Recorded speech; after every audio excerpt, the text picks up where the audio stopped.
Okay, my name is Lorraine Gilbert, CEO of WealthWise Financial. Today is May 23rd, 2024, and we are very excited about our webinar topic today, which is Retain Your Brain. And to help us with this presentation, we have Tom Barrett with us. He is with Hartford Funds. He has been with Hartford since 2006, and this is his specialty as far as educating investors about different topics. He is on the East Coast. He actually lives in Westchester, Pennsylvania, which is outside of Philadelphia. And he travels around the country speaking on these topics. A few years ago, I went to visit Hartford Funds and hear from their portfolio managers. And as part of that, they are involved in the MIT lab. And the MIT lab is focused on longevity and different aging topics. And this is where Tom fits right in, speaking on these subjects and involved as well with the MIT lab. So with that, Tom, we are so happy to have you join us. And after he makes his remarks, we're going to open it up for questions. And when we do, you can raise your hand virtually on the Zoom. Carissa will unmute you, and then you'll be able to ask your question. And in addition to myself, I just want to introduce Carissa Adams, our paraplanner with WealthWise Financial. And like I said, she'll be monitoring the Q&A that we do. So with that, Tom, we're going to turn it back over to you for the presentation.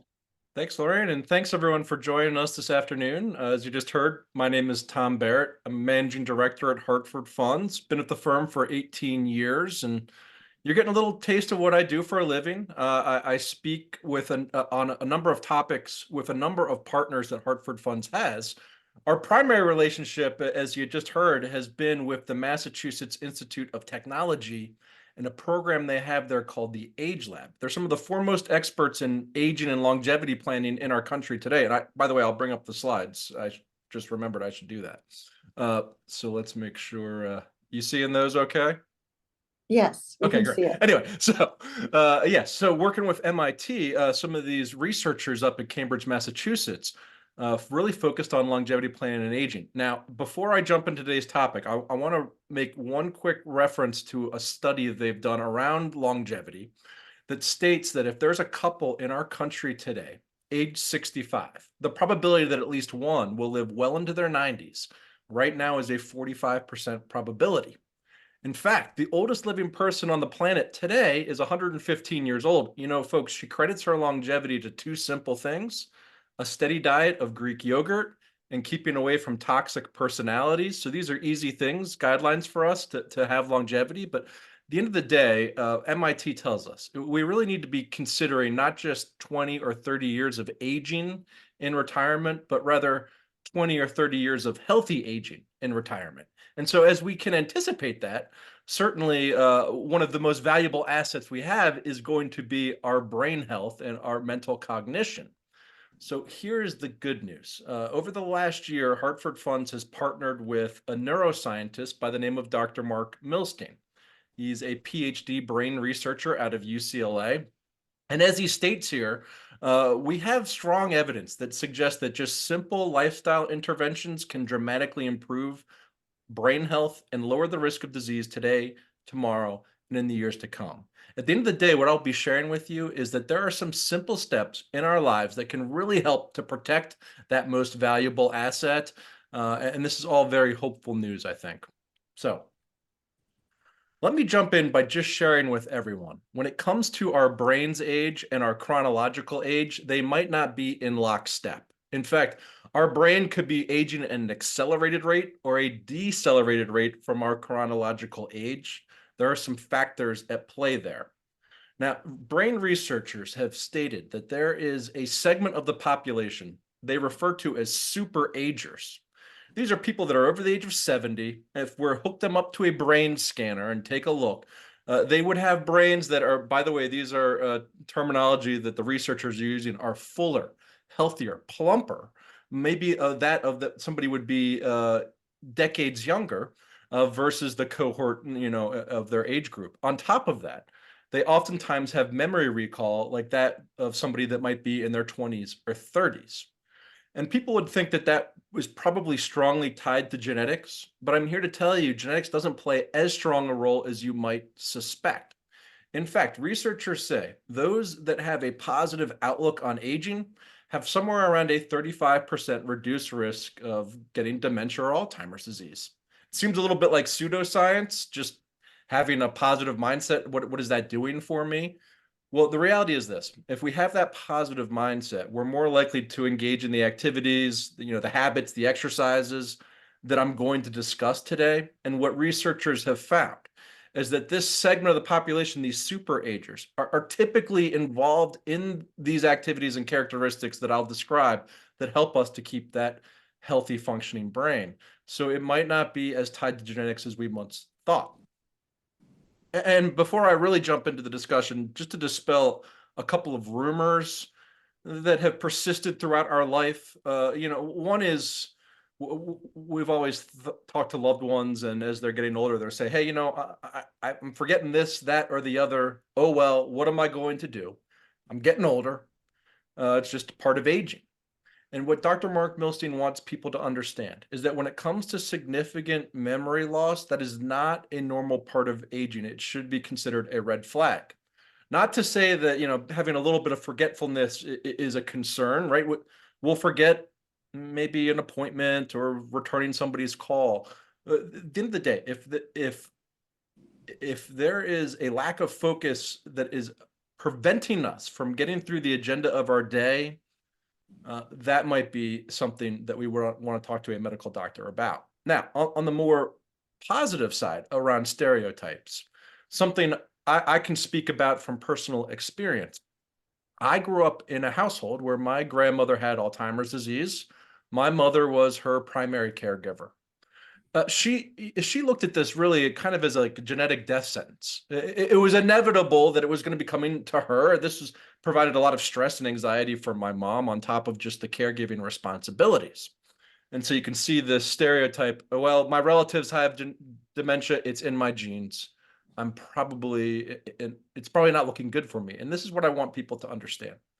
Researchers have found that just in the last several years, they've noticed that when it comes to a disease like dementia or Alzheimer's disease, between 95 and 99% of all cases, they are not definitively linked to genetics. So that's not to say that genetics doesn't play a role. It might increase a risk or it could decrease a risk, but it's not the determinant factor. And so let me jump into the importance of our brain health for a moment by just talking a little bit about what's happening up in our head. So the average human brain, folks, weighs around 3 pounds. However, it's producing annually around 5 pounds of trash.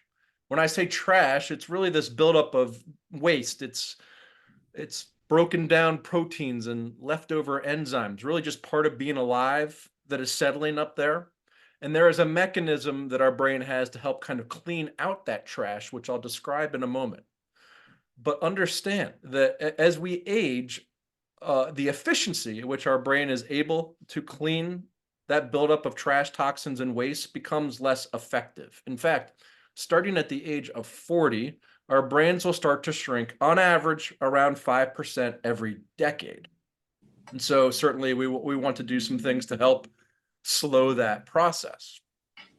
Now, on the screen in front of you all, I'm showing you on the left-hand side, 3 healthy looking brain cells within our brain. 3 of about 80 billion that are currently up there. And this is what you'll notice. There's no interference. They're able to make connections with each other, and everything looks very good here. Versus on the right-hand side, excuse me, we have a particular type of trash buildup that is prevalent in Alzheimer's disease known as plaques and tangles. Now, with a disease with this type of complexity, it's hard to say if this is a cause or an effect, right? There's many layers, but we do know it's prevalent. And what you're seeing is this: the plaques represented by that yellow there, they will get in between healthy cells and not allow them to make connections with each other. And then furthermore, we have tangles, which will actually embed themselves within the healthy part of the cell, the memory center of the cell, and cause all sorts of disruption.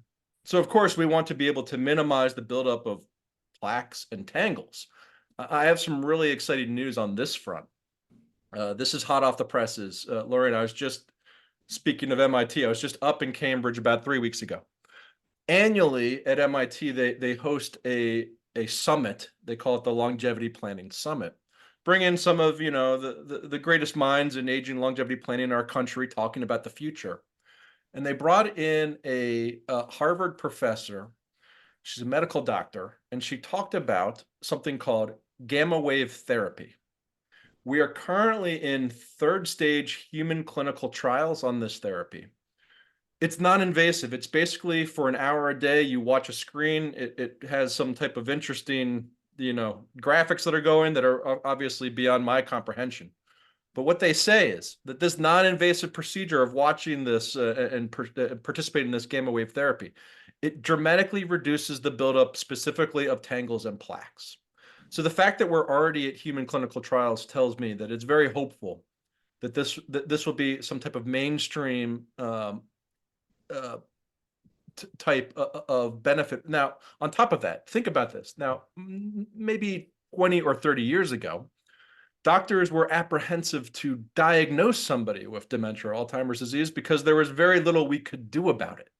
Now, finding some type of early indication or early diagnosis can be critically important in terms of extra quality of life if there's something like a gamma wave therapy that can help us. And now, well, folks, the point of my discussion tonight isn't on the economics. I'd probably be remiss, given that we're in a financial professional setting, if I didn't talk about the fact that there is a tangible benefit to us keeping our brains healthy from a financial standpoint. So what you're seeing here is just on average, from the time of diagnosis, we might be afflicted and dealing with the care of some type of infliction like this from around 4 to 8 years.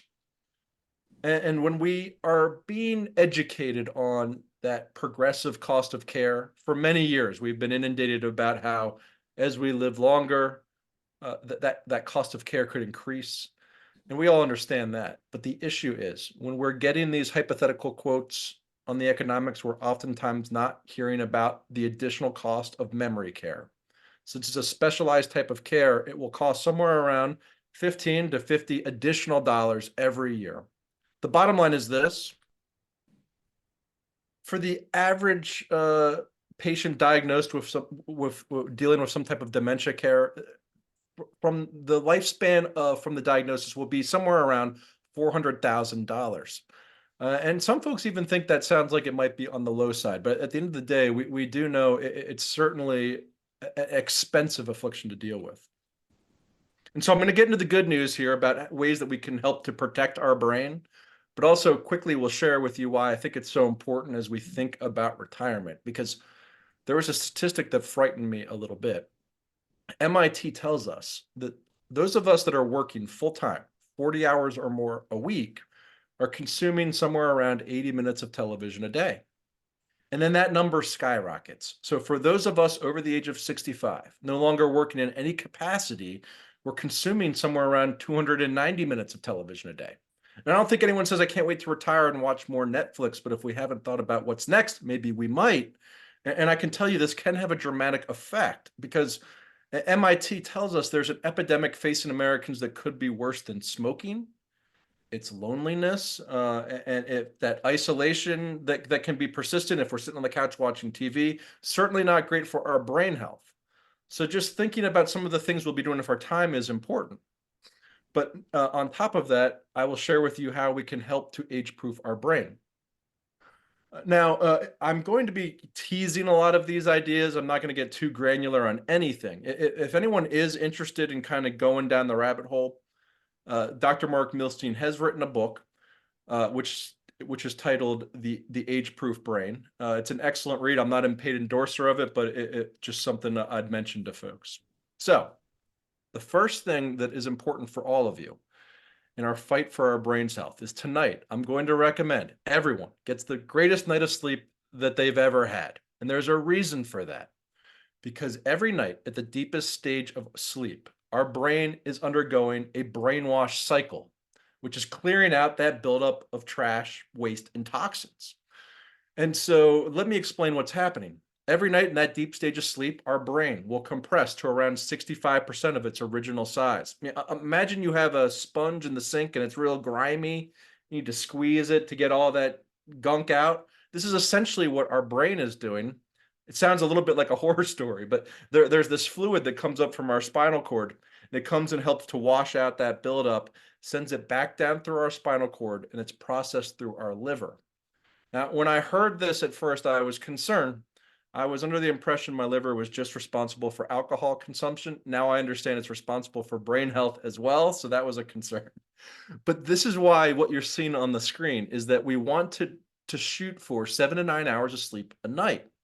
The reason being is that way we can get through enough of the brainwash cycles to keep ourselves healthy.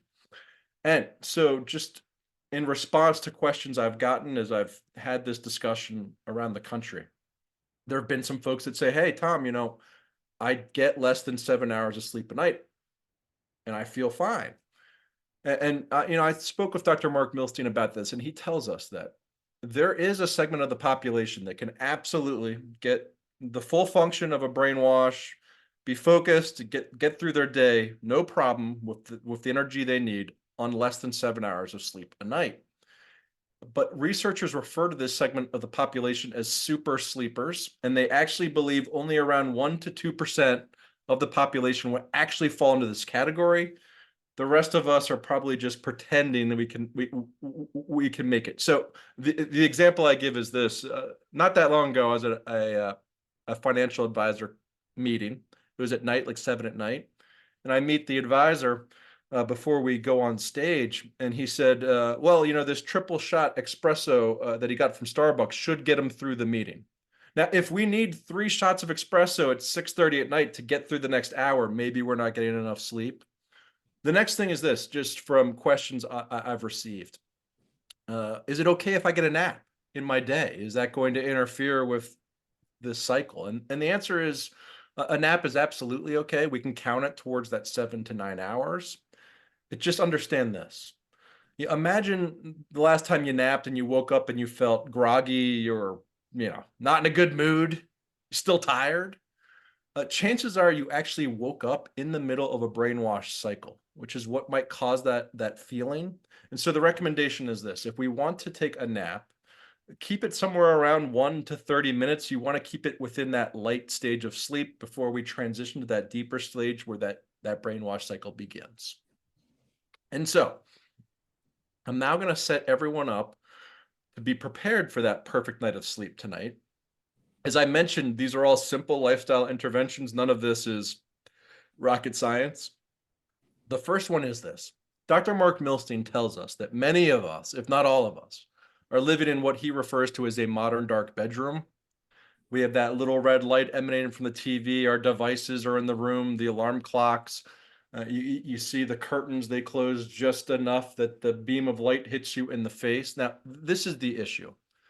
Researchers, when conducting sleep studies, found that just a little bit of ambient light threw off heart rate, blood pressure, and autoimmune response. It had an effect on us getting to that deep stage of sleep. And so the recommendation is that we want to sleep in that true darkness. It's going to get us to that deep stage of sleep and keep us there. Particularly a problem for folks that tend to fall asleep to television, because we go through multiple cycles where we're kind of waking up throughout the night without realizing it. But that large blue ambient light from the TV in the middle of the night will maybe wake you up to the point where you can't get back down to bed. So recommendations, like if that's just something part of your habits, then putting a sleep timer on can be important. But also over to the right, you're seeing that we want to get some natural light early. And there's a reason for this. We all have an internal countdown clock within us. It tells our brain when it's time at night to start dosing itself with melatonin.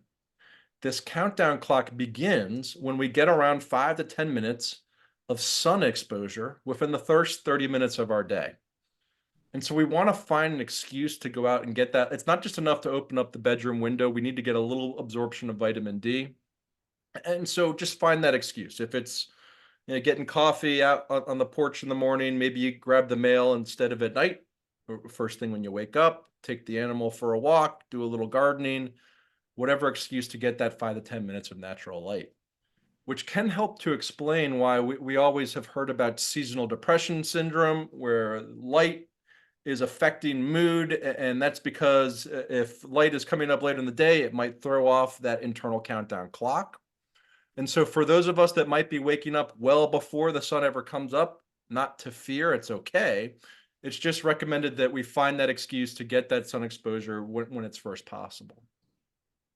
And then finally, I think the easiest thing for many folks to understand is that we need to be in that comfortable temperature, because a cool core body temperature will help us get to a deep stage of sleep. So I don't know if anyone has a spouse like me where we might debate what a human level of temperature, would be, where I think it feels sometimes like Hades in here. But now it's good. We can have our arguments based on science. In the heat of summer, you're tossing and turning. You just can't get comfortable. You're wondering what's going on. It's our brain is communicating with our body. They're working in tandem together to try to cool down your core temperature. And that's what's causing all of that tossing and turning. And so the recommendation somewhere around 65 to 68 degrees is going to be that ideal temperature. Keep the bedroom door open, allow the air to circulate. All right. Moving on to the second bit here.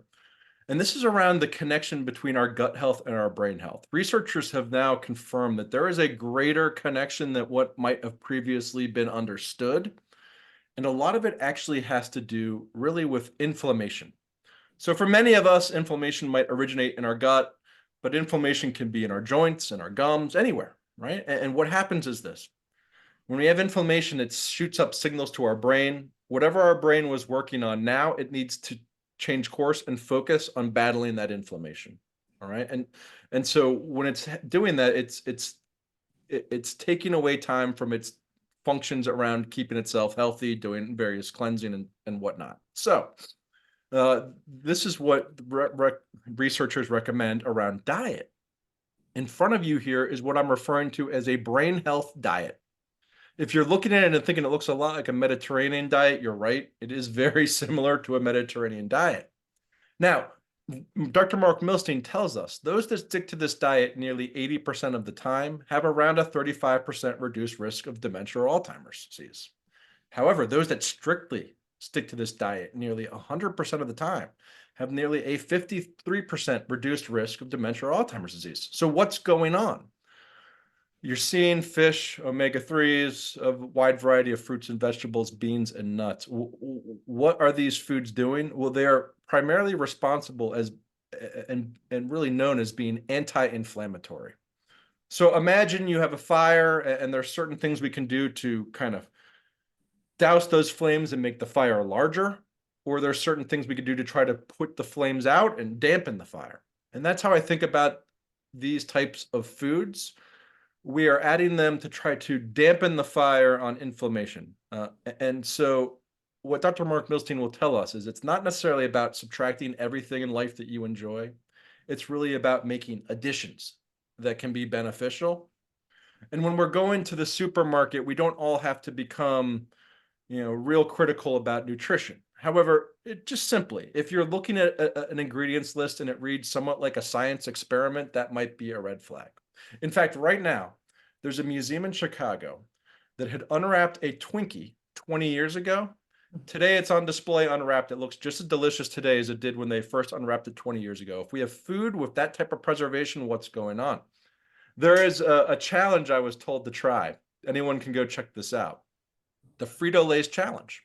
I went to the supermarket, look at ingredients for Frito-Lay's chips. There's 3 ingredients. There's salt, there's corn, and there's oil. Now, to the right of that bag, you're going to find Frito-Lay's barbecue chips. The first 15 ingredients, you need an advanced degree just to decipher what the words are. So this is certainly something that maybe we should consider. If just a little bit of flavoring requires that much science, might be a red flag.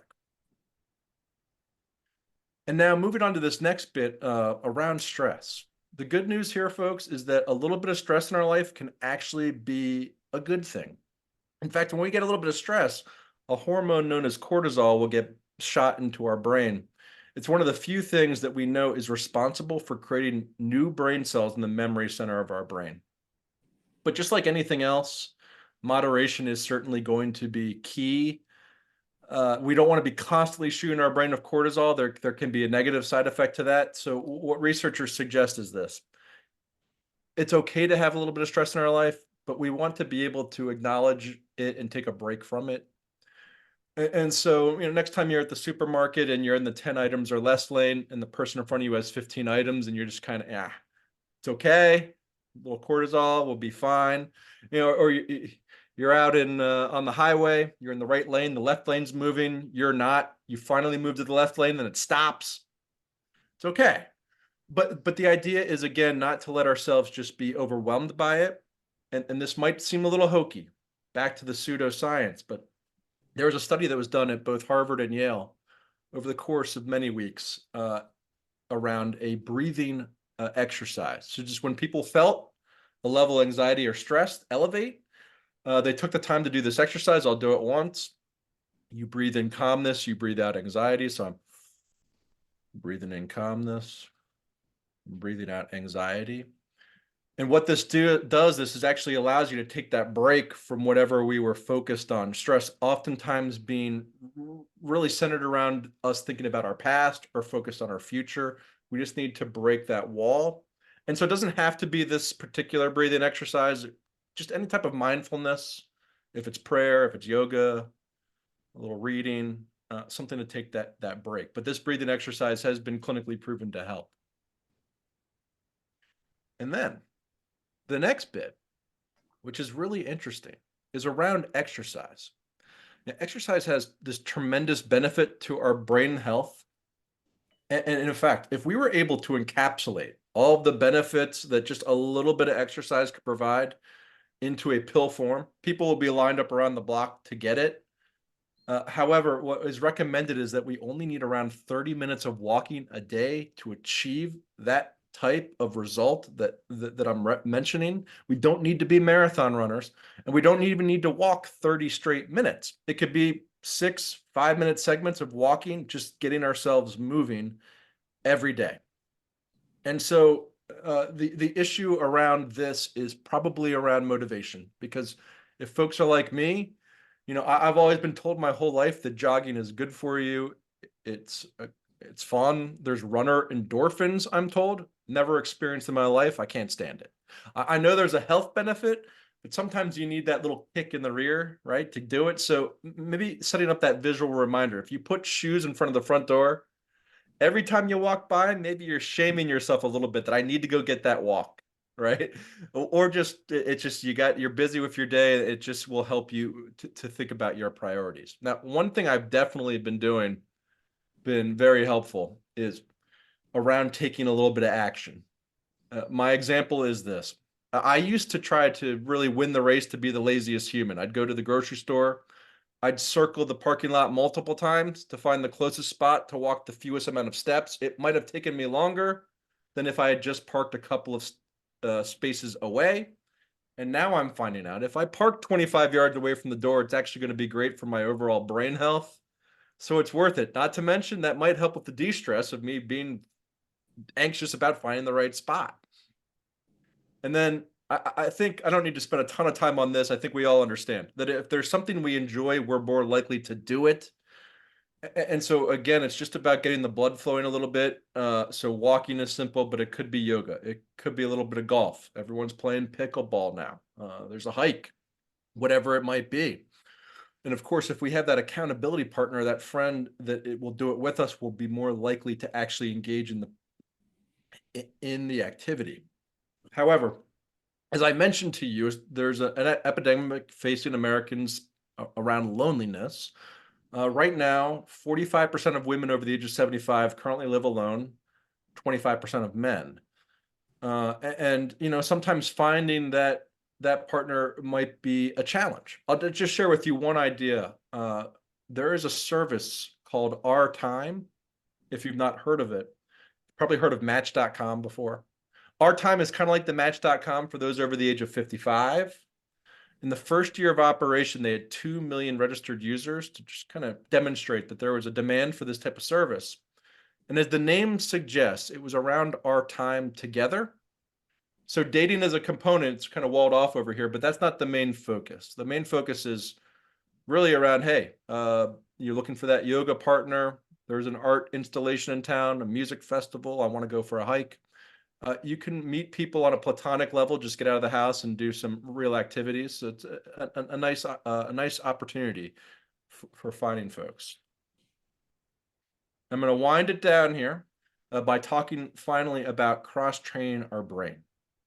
There is one other activity on top of that brainwash that is responsible for reducing the levels of trash buildup waste. It's the norepinephrine, which is responsible. It was explained to me that the neuropinephrines can be somewhat like imagine a little Pac-Man in your brain just going and chomping on the little bits. That's kind of what's happening here. And so there's certain things that we can do to generate that, and a lot of it is from learning and absorbing new information. And so this is what Dr. Mark Milstein recommends. It's really taking a 2-day challenge. So take a look at a 7-day week and challenge yourself 2 of those days. One of those days, do it on some type of academic level, just learning something new. Any discipline you can think of, a new language, you're seeing a new song. I had met with a woman, she was a viola chair for the Dallas Symphony Orchestra. She talked about how she does a lot of lessons privately and how surprised I'd be by the amount of people that were retired, well over the age of 60, that always had wanted to try it, never had the time, and now they had the time. And what she told me, I thought was fantastic. It's just we're never too old to learn something new, and all we need is a little bit of time and dedication. We can do it. And then the second of the days in terms of the 7-day challenge would be around a physical challenge. Trying to encourage ourselves to maybe raise our heart rates for at least 10 minutes.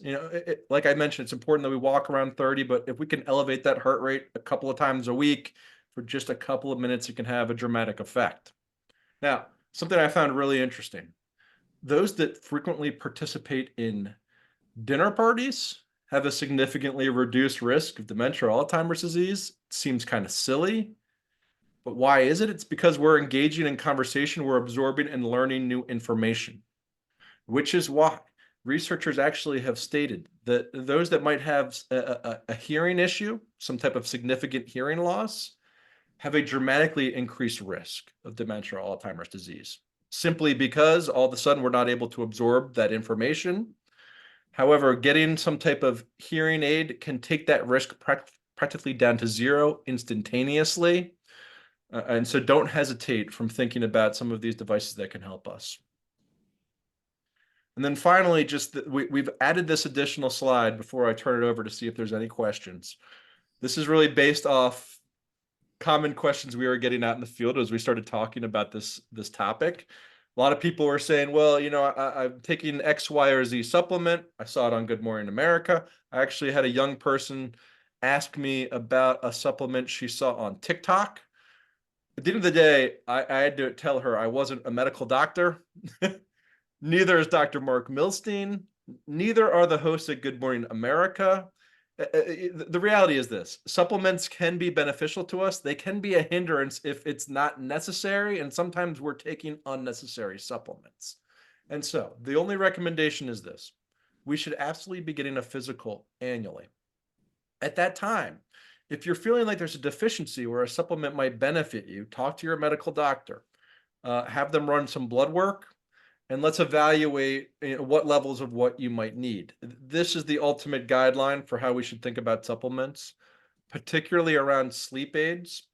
So for many years, researchers would tell us that melatonin was kind of a safe first line of defense for sleep. And now we can say that that is probably not the case. In fact, there's a couple of reasons for that. The FDA does not regulate melatonin or various other sleep aids. As researchers have started to pull back the onion, they're seeing that there's a lot of added ingredients that have some questionable origins.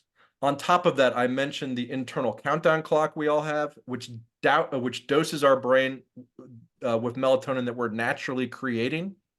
So if we're using a supplement, it might interfere with our natural ability to create it and reduce that ability. And so, not to say that we shouldn't be taking melatonin or some prescription sleep aid, just to say that making sure that our medical doctors have had a discussion with you, that'll always supersede, any type of general guideline. Uh, and so that's all I'll mention on supplements. So finally, I'll leave you all with this quote here from Dr. Mark. He says, "A sharp mind into older age isn't just a bit of luck; it's in reach for most of us."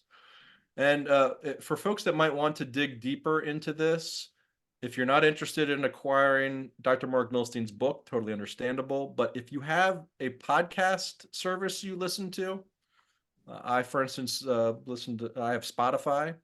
You could type in Mark Milstein's name. He has been a guest on at least a dozen different podcast episodes.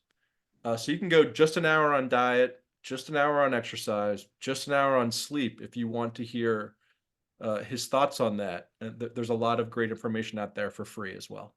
So finally, before I send it back to you, Lorena, I'll leave you all with a quote I prefer from one of my favorite American philosophers. His name was Yogi Berra. And Yogi once said that the future ain't what it used to be. And I think Hartford Funds, MIT, we all wholeheartedly agree with that sentiment. That's why we like to bring this type of research and insight to you all. I really thank you for your time and attention. I'll turn it back to you, Lauren, and see if there's any Great. questions. Yeah. Thank you, Tom. Fantastic presentation. And let's take the presentation down so everybody can see you again. And yes, so I'll start us off. Well, Yeah. your talk was fantastic. And it encouraged me because I just ordered and received today the Aura Ring. And the Oh, Aura Ring tracks your sleep, tracks your stress level, tracks your exercise, and I'm interested to see what it actually has to say yeah. about all those things. So any comments along the lines of uh, those tracking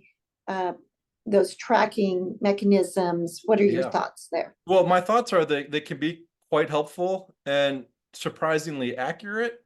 But on top of that, if there's anyone that's feeling like they're just not getting the right amount of sleep, there's some pattern that's off, these can kind of help you to track what the origin of that might be. So I think they're beneficial. I just don't like it to kind of take over and let it think that I'm doing something wrong just because maybe one or two nights this didn't give me a particularly great score. But I think, like anything else, it can be very beneficial to us to understand if we are getting enough or not enough sleep, and other areas that can be helpful for. As a for instance, I think the future is going to have a lot of this type of technology that we're not even going to be recognizing, that it's just going to be kind of going in the background. So MIT has created a smart mirror. So if you're getting ready in the morning, you're brushing your teeth, it's actually collecting data on heart rate and blood pressure and all sorts of different things. It can even send that information to your primary. Like all you did was brush your teeth. But yeah, so I do think all of these technologies can very much benefit us. So I'll be curious to hear what you think of the Aura, but I've heard a lot of good news about how that. Yeah, I'm really excited about Yeah. that. And along those lines about what MIT is doing at their Mhm. Age Lab, one of the things they're working on is how to make it easier as we do get older, and recognizing that people start having more limitations and what can be done to help people as they have more limitations. And so it's exciting to see all the things that they are working on. Yeah. Any other new things that mirror I hadn't heard about? That's Yeah. exciting. Anything else that's being worked on there that you Yeah. want to tell us about? So I'll tell you one thing that they've been talking a lot about, and just kind of piggybacking off what you mentioned, as we need to, especially as we're living longer. So there was Pew Research that suggested 90% of Americans intend to age in place in their home. And I'm sure we're all in the same boat. I'll live here forever. Never thinking about the fact that my stairs are so steep that I never get up there, as I get to an accelerated age. There was this interesting tidbit. MIT is kind of a gotcha question they asked an audience once. They said, "Does anyone know the average width of a wheelchair?" I had no idea. It's 32 inches. The average width of a doorway in our country is 28. It's just the type of thing we never think about until there's that moment of crisis. So they've been talking recently about this really interesting profession. They're called CAP specialists. These are certified aging in place specialists. So these are contractors that specialize in home modifications for seniors. And in fact, what you'll notice is if we looked at the top design trends, it's widening the doorways. They're lowering the threshold in the shower, so I'm not stepping as high. They're lowering counter heights, and cabinets are dropping in the kitchen to access things. The idea is to keep us independent in our homes as long as we want to be. And so this I thought was really fascinating, and something that I'm sure everyone can agree with me. Sometimes you need that outside expert to maybe give you, you could have a discussion with your spouse and they're just not understanding, it's just not absorbing. And then some expert from the outside comes in and says the exact same thing you did, and they say, "Oh, great." Sometimes we need that outside expert to come in and say, maybe we should evaluate the safety of, the home you're in. And so the recommendation I'll give to people is if you know somebody, a loved one that maybe is a little stubborn. I can think of my boss, for instance. His mother lives on the first floor. She has a half bath. She still walks up every day to the second floor bathroom to shower. She's in her mid 80s. So you can go to the National Association of Home Builders website. It's nahb.org/caps, CAPS. You plug in your zip code and you'll see who is certified to do this type of work in your community. It could just be a nice thing to have somebody come in and assess, if everything's safe for you. No, that's great. Cool. I'm going to ask you one more question, and Sure. then we're going to ask people to please raise your hand virtually, and then Krista will get to you. So my last question is, you mentioned about socialization is so important as people age. We have a number of clients who have moved into communities, and there's more and more of these where they are designed for people who are now 55 and older. So, and people are moving in at a very young age. So a lot of our clients in their 60s are moving into these communities, having lots of neighbors that are all the same age, doing all kinds of things, like you mentioned, pickleball and working out and having parties and all those great things. And it seems like that's going to help out with this idea of having community and aging more. Anything you're seeing in this area of communities being formed, what are you seeing there? It's funny, Larry. I was just at one 2 weeks ago. I was in Salinas, California. So I was up north in this beautifully brand new built 55 plus community with the community, center feeling somewhat like a hotel. It is not like our parents or grandparents' vision of a retirement village, or even, since many West Coasters might remember Del Webb, who created the first retirement community in Arizona in 1960. It is different. In fact, MIT kind of likens it to going back to college now. You got your dorm room. There's all sorts of activities. We have transportation. There's even a meal plan. But yes, I would say it has a tremendous effect. As I mentioned to you, that tidbit around loneliness, the statistics around how many of us might be currently living alone, that has dramatic effect. I'll share with you. There was a Rush University Medical Center study. They studied 900 seniors. The average age of them was 80 years old. Asked them, they created a scale, asked them how often did they socialize, a week, a day, a week, a month, or a year. They created a 5-point scale. A 1-point differential on that scale corresponded to a 5-year difference in motor function. It was critically important. And so that's why we're seeing that it is likely we'll actually move more times after the age of 50 than we did between 18 and 49. And a lot of it is we're going to try to get to these communities. They're going to have more support for us, medical services and all the like. And just to make a long story short, these new assisted living or communities are really impressive in terms of offering that type of robust feature. Yeah, very exciting. Okay, with that, Carissa, I'm going to turn over to you. Anybody raising their hand who has a question? I think I was just really On mute. proficient. No, I don't see any questions. No questions. Well, as always, you can email us and we can get answers for you. And I hope that everybody found this session helpful. I know I found it very interesting. I will tell you, Tom, that I took up the piano again a year ago, and I hadn't played since I was 13. Wow. And I absolutely love it. I feel like it does help me de-stress, and it sounds like it helps you, you know, as far as your brain and Yeah.